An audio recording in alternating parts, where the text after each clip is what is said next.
Как сделать камин? Так-то все легко и просто, если все для этого есть.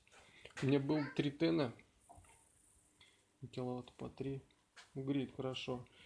Асбестовые листы, гипсоасбестовые листы. Напилили в размер, отсверлили их по 3 тена, засунули и сделали их немножко пирамидкой наклоном, чтобы более устойчивы были. И поставили вот эти шпильки.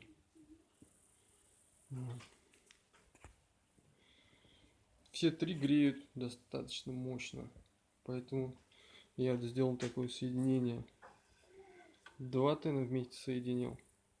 Идет один провод. И соединил 1 тен, 1 провод. И также на конце провода сделал метки. Это 1 тен, это 2. И можно также одновременно все 3 включать. Прогревает отлично. Ничего сложного. Шпильки